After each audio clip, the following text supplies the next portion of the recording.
नमस्कार व्यूअर्स, मैं हूं अमीश देवगन और आप देख रहे हैं देश का लोकप्रिय और नंबर 1 कार्यक्रम आर पार। क्या सिख समुदाय के नाम पर डर की दुकान खोलने की चाल चली जा रही है? यह बात मैं क्यों कह रहा हूं, यह सवाल मैं क्यों उठा रहा हूं, यह भी जान लीजिए। क्योंकि अमेरिका में बैठकर राहुल गांधी ने 3 बड़े मुद्दे उठाए हैं। पहला मुद्दा, क्या भारत में सिखों को पगड़ी पहनने दी जाएगी? दूसरा मुद्दा, क्या सिखों को जो हाथ में कड़ा पहनते हैं क्या वो पहनने दिया जाएगा? और तीसरा मुद्दा, क्या एक सिख को गुरुद्वारे जाने दिया जाएगा? राहुल गांधी ये भी कह रहे हैं कि भारत में झगड़ा इसी बात का है। लेकिन राहुल गांधी का यह बयान आया तो 1984 तक के इतिहास के पन्ने खुल गए हैं व्यूअर्स।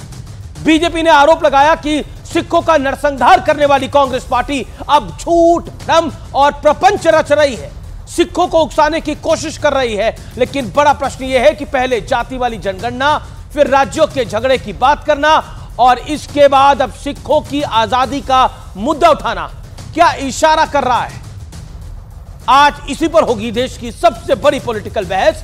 क्या राहुल की राजनीति फूट डालो की नीति पर चल रही है? एक तरफ राहुल गांधी आरक्षण पे सवाल खड़ा कर रहे हैं, दूसरी तरफ सिखों की बात कर रहे हैं। और सोचिए, हिंदुस्तान है ये, सिखों का देश है ये, उस देश में क्या सिखों को पगड़ी डालने के लिए कोई मना कर सकता है? किसकी ये मजाल होगी? राहुल गांधी ने ये क्यों बोला, किस लिए बोला? आज इसका विश्लेषण होगा।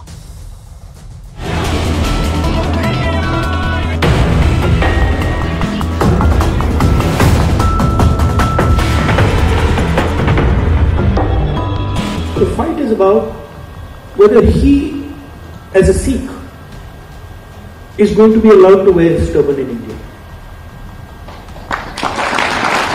Or he, as a Sikh, is going to be allowed to wear a kada in India. Or he, as a Sikh, is going to be able to go to Gurdwara. That's what the fight is about.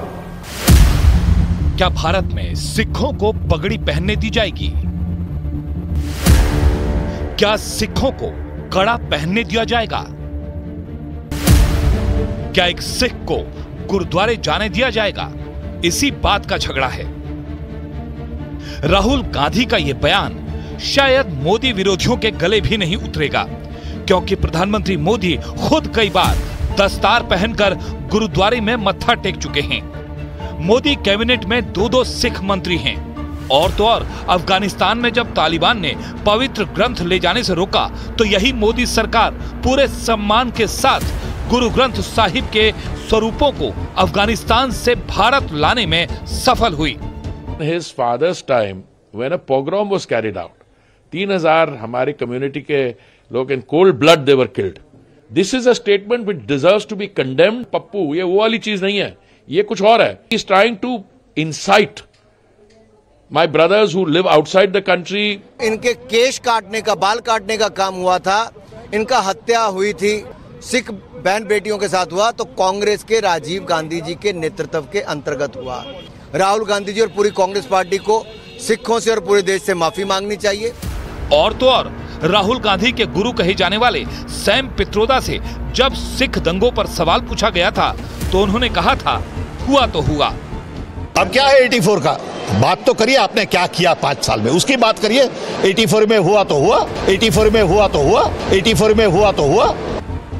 लेकिन आज सबसे बड़ा सवाल है, क्या वाकई राहुल गांधी सिखों को उकसाने की सियासत कर रहे हैं, जैसा बीजेपी आरोप लगा रही है? आज इसी पर होगी देश की सबसे बड़ी बहस। राहुल की राजनीति, फूट डालो नीति। और अब वक्त है आर पार के सुप्रसिद्ध विश्लेषण का, राहुल की फूट डालो नीति का तथ्यात्मक विश्लेषण। फैक्ट नंबर 1, प्रधानमंत्री मोदी ने 2019 में करतारपुर साहिब कॉरिडोर का उद्घाटन किया था। 1984 न्यूज़ 18 इंडिया चौपाल, एक ऐसा मंच जहां जब जब बात निकलेगी तो सिर्फ दूर तक नहीं बल्कि दुनिया के कोने कोने में जाएगी, क्योंकि इस बार बात होगी भारत के वैश्विक महाशक्ति बनने के लक्ष्य पर। सरकार, समाज, सेलिब्रिटी और स्पोर्ट्स स्टार्स के साथ न्यूज़ 18 इंडिया चौपाल। देखिए सिर्फ न्यूज़ 18 इंडिया पर।